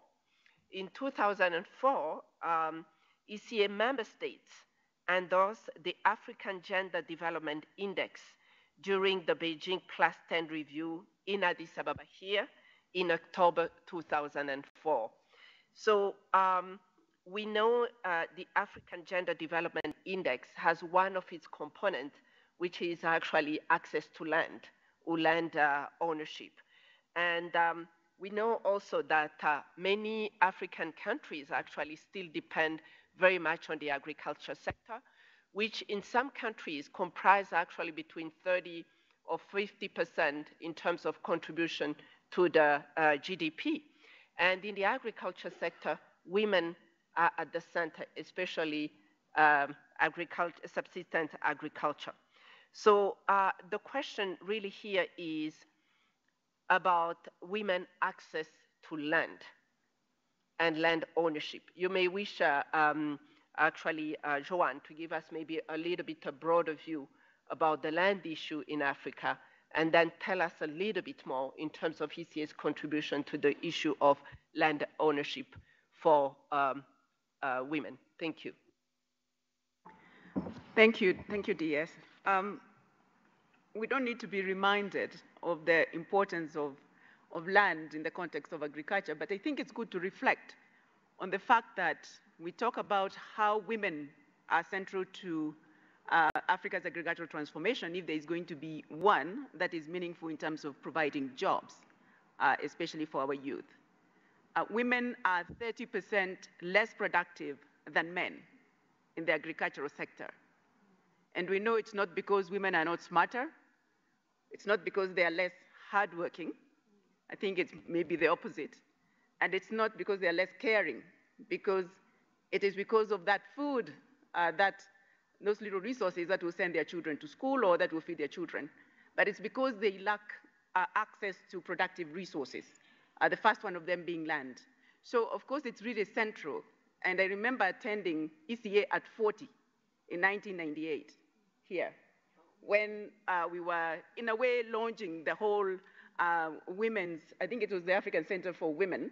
And I remember Josephine Ouedraogo at that time was here, and there was this discussion. And after that came, I think, the center, the Africa Center. In 2000, ECA did what it knows and convened together with Austria in a small hotel here, experts on land. And there came what we call LandNet Africa. So that's before my time here in 2001. So when I came, I started digging up to find out, what is happening with this network. And us with ISA2 in the division and those that were here, Joshua and others, thought of looking at the issue of land in the context of tenure on sustainable development. We're talking about, looking at sustainable development issues. So ECA produced a knowledge piece, land tenure systems. I would start, first of all, the Sub-Regional Office for Southern Africa produced a book on land tenure systems and sustainable development in Africa. And at the same time, we here were working on a knowledge piece on land tenure systems and their contribution to tenure and sustainable development as well, 2003, 2004. So that ECA's contribution goes that far. It doesn't come with the Land Policy Initiative, which was established in 2006. But it's because of that knowledge piece that we asked ourselves, so if we have this knowledge, how are our member states using it in terms of developing policies that would help to address the issues of women, conflict, many other issues as well. And the Land Policy Initiative was established as an initiative of the African Union, the ECA, and Africa Development Bank, but it was at the nudging of the ECA, actually, that it was established. And for those of you who know, we had a journey where we then, in 2009, were able to have ministers of land and agriculture sit here in ECA and endorse and discuss the framework and guidelines on land policy in Africa, which were then endorsed by ministers, and subsequently in 2009 in Silt, endorsed at the AU Summit. So we have the AU Declaration on Land, that I would say a big contribution from ECA. Not to mention the fact that the Secretariat of the Land Policy Initiative has been based at ECA, housed at ECA all those years. When I look at what, since 2009 to now, we've been able to do, it falls in the area of convenings where we've had key decisions at the African Union Summit and specialized technical committees, but it also falls in terms of building capacities of our RECs. We have a program on land at IGAD, building our capacities at member states where we have supported over 19 countries, and also looking at the issue of data, where we have a monitoring and evaluation on land governance framework, also endorsed at the AU level. And moving forward, as you know, we have become the Africa Land Policy Center, the center now which was established at the AU, so it's another institution yet that ECA has contributed to its establishment, much like the other institutions. Thank you. Thank you very much, Joanne. And in a way, we are hearing very clearly, and it's interesting that, as George said earlier, that ECA is at the crossroads, both at the global level in terms of the UN reform agenda that was launched by the Secretary General.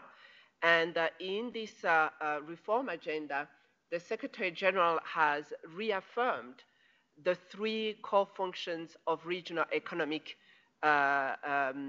commissions.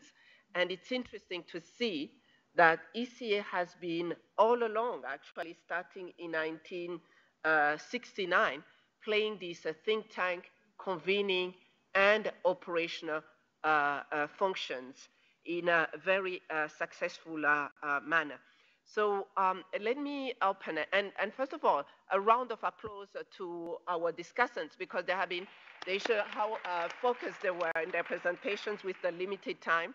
So let me open the discussions and open the floor for questions, Q&A.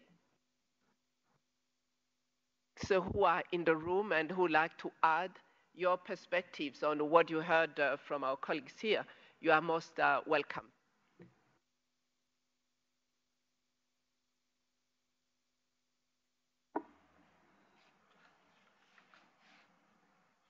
Yes. Yes, please, on my right. Yeah, my name is Rabia here. I'm coming from the International Maize and Wheat Improvement Center, which is a CG member group. My question goes to the last panelist. We have been witnessing, about in the last 8 years in Africa, the so-called land grabbing. You were in charge of the land policy within the ECA. I would like to understand what is the contribution of ECA regarding to land grabbing in Africa. I know that also FAO did a great job to provide of a kind of guide. They developed a kind of guide. I don't know how did you interact with this or to come out of such kind of, regulation for the African countries? Thank you. There is any other question? Yes, I see two. Yes, on the center left, and Sierra Leone, and then South Africa representatives. Let's start by Sierra Leone. Thank you so much, Madam Deputy Executive Secretary. It has been really great attending this well-organized event. I note with great interest that the discussants managed to take us through from 1969 to 2004 in a space of maybe 20 minutes. That's really record-breaking. I just have two fairly trivial questions, I suspect. One is for Aissatou, my sister, who talked about NEPAD. A wonderful initiative indeed.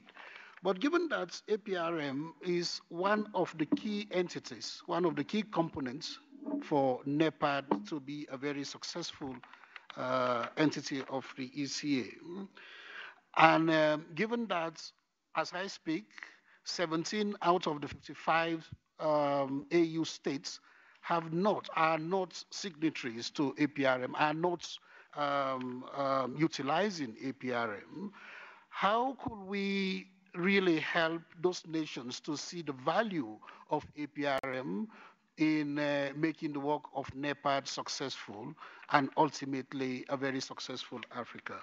That is one question for me, for Aissatou. The other question is for Joanne, who talked about the events of 2004 up to where we are. I note, browsing through the handbook here, that the commitment of the AU for a 30% target for women's documented rights to land. I'm not sure what are the steps that the ECA could help countries to circumvent some of the entrenched traditional values that hold back our women into having rights to land, rather than always having to rely on traditional leaders, and most of whom, many, if not all, are men in Africa. I thank you. Thank you for the distinguished representative for Sierra Leone, and going to South Africa. Thank you very much, Madam Moderator. Let me first thank the panelists for insightful and detailed information in terms of taking us about the genesis and the role that ECA has played over the years. We really appreciate that. But I've got a few questions. I think my colleague here, Honorable Representative from Sierra Leone, has just touched on one, which is mainly on the APRM.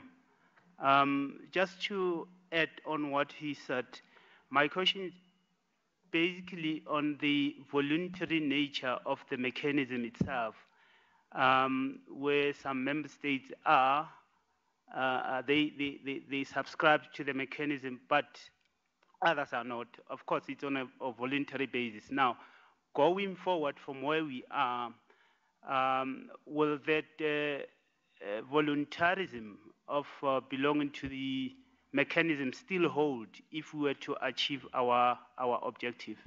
That's my question. And then to Abdullah Suleiman. The genesis of the Monrovia strategy, the Lagos plan of action, and so on.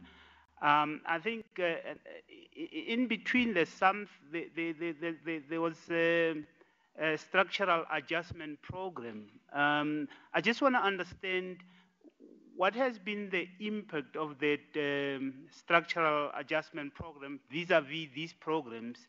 Has the structural program assisted these plans or initiatives by African government or heads of state to achieve what they wanted, or did it somehow derail their vision, if there's still a relevancy to that?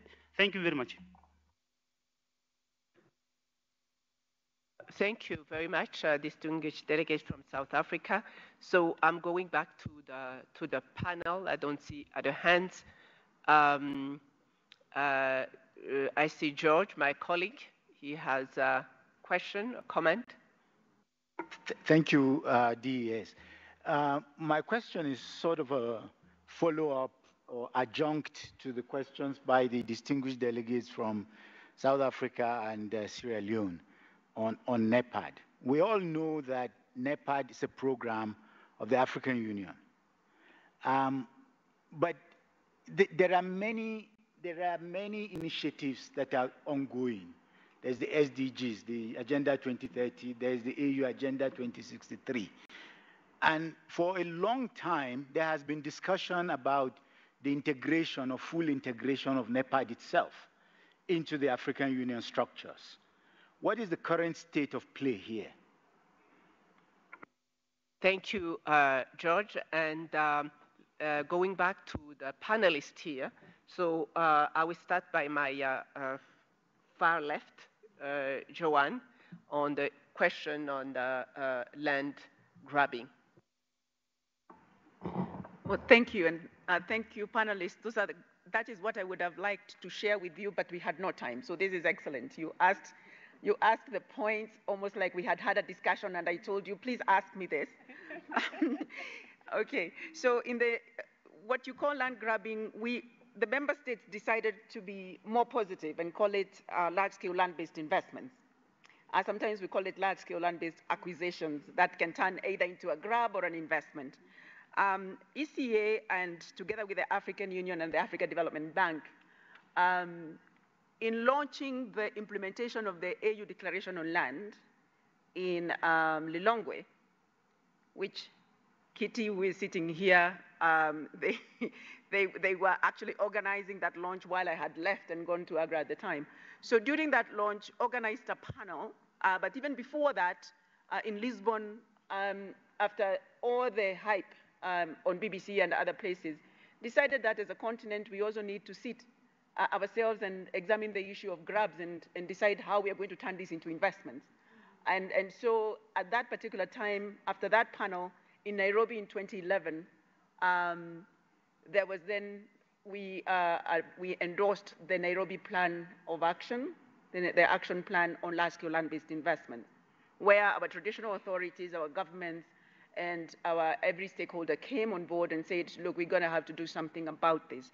And some of what we were asked to do was to look at assessing what actually is happening on the continent, which ECA, through the Land Policy Initiative, led in doing. We have documents on that.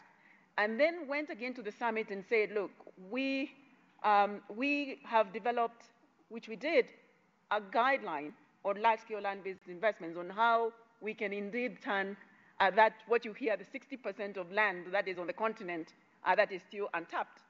How do we turn that into investments for us? And so the guiding principles, 6 fundamental principles, 19 principles, help us to then look at how we can make them financially viable, but also look at how we safeguard the environment and protect our communities as well.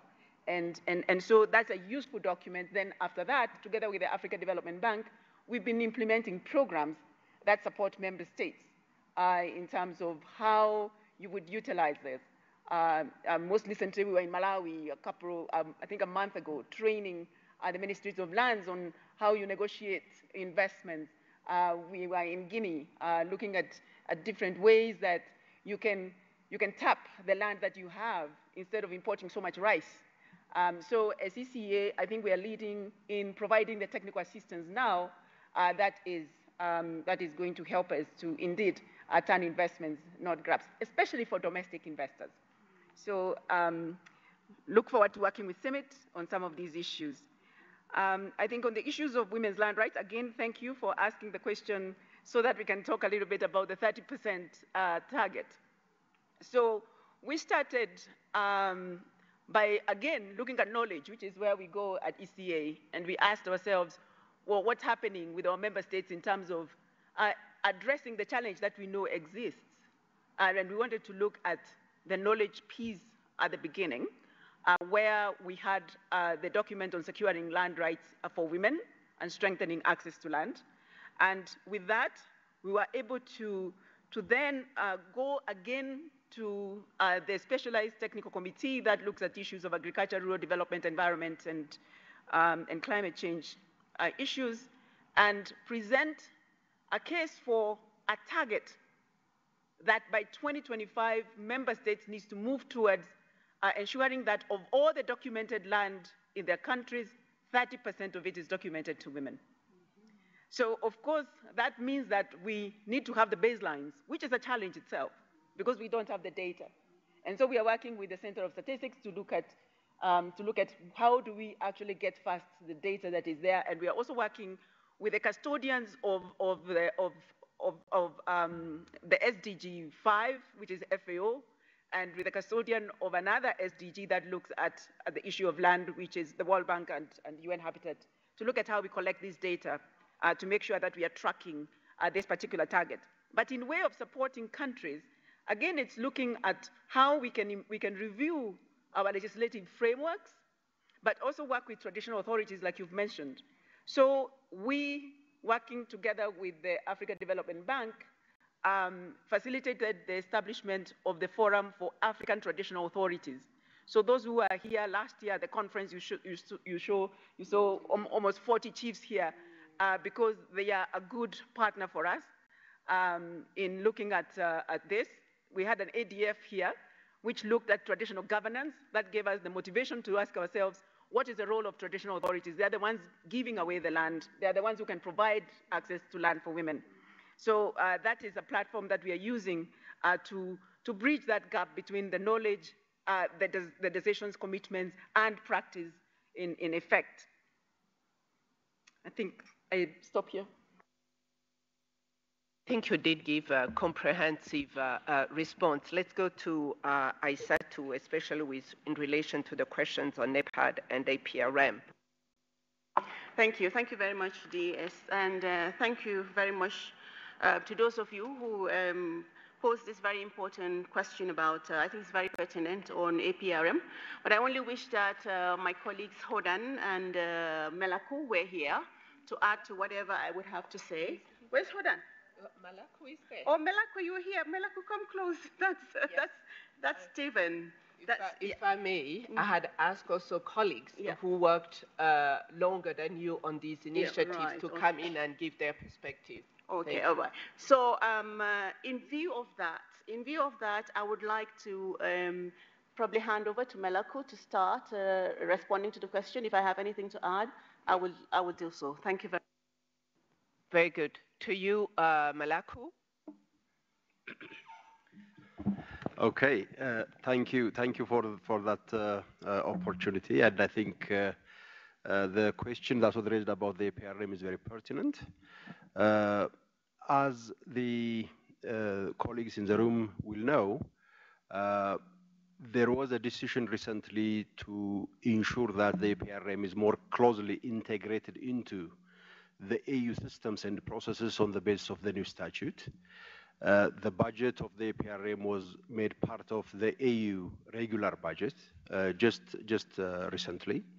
And there is that lingering question of whether and how far we can keep the APRM as a voluntary process, while it is on the one hand part of the AU systems, to what extent can we really keep it as a voluntary process in which so far only 37 of the 55 member countries of the AU are members of the APRM? This is a question that has been there for some time, I think. And the understanding, as I read it so far, is yes, it must stay as a voluntary process. There is an encouragement to make sure that what we have been calling universal accession to the APRM, the universe here being Africa, there is a commitment to make sure that all countries will join the APRM, but join on a voluntary basis. And partly the reason that is a good approach, in my personal opinion, is even from the 37 countries that are members of the APRM, not all of them are actively participating in the peer review process today. So bringing them into the APRM, bringing all the AU members into the APRM, and allowing them to continue as members while not doing anything about it, I don't think it will serve any purpose. And the understanding so far is, look, let's show what APRM is capable of doing. It's a force for good in the continent. It tries to address a critical deficit on the governance side of the continent. So the effort that has been spearheaded by a number of leaders, especially in the revitalization process with President Kenyatta over the previous 2 years, was how can we make sure that this institution is necessary for all of us. Yes, it's an option for everybody to decide, exercising their sovereign free will to become a part of it or not to become a part of it, but ultimately the APRM has to prove, we all have to understand how valuable an instrument it is, and the APRM has to prove its worth. That is exactly the approach that has been taken. And I believe we will achieve the universal accession, but I am looking forward to a time when all APRM members are actually going to be actively engaged in the process. Thank you very much. Thank you, Malaku. May I go back to Aissatou for complimentary remarks? Yes. Thank you very much, Malaku, for that. At the last extraordinary summit of the African Union that was held here in November, it was agreed that the APRM will be strengthened to track implementation and oversee monitoring and evaluation in key governance issues. My sense is that maybe maybe the lack of that universal participation could have a reason from the fact that countries do not see the benefits of the mechanism, because maybe after preparing the action plans, these are not being implemented.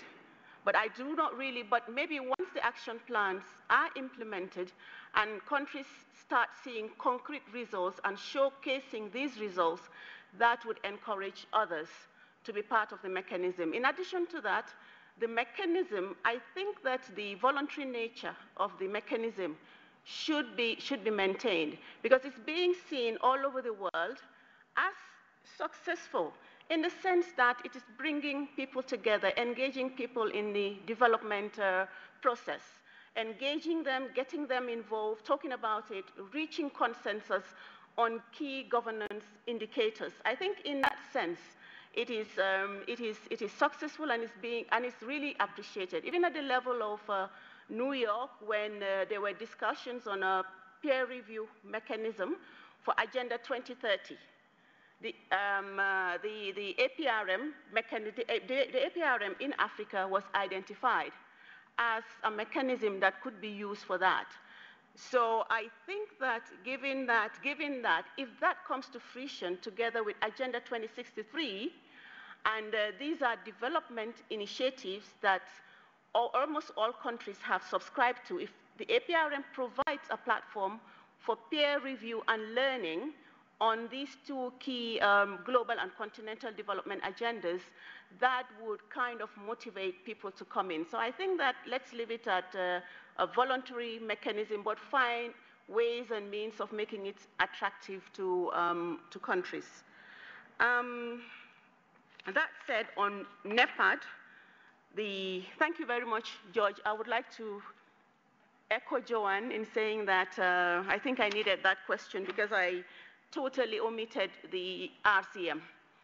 Another initiative that ECA is coordinating, but now it has evolved from a coordination mechanism of UN agencies working in Africa in support of the AU and its NEPAD program to a joint mechanism of the UN and AU.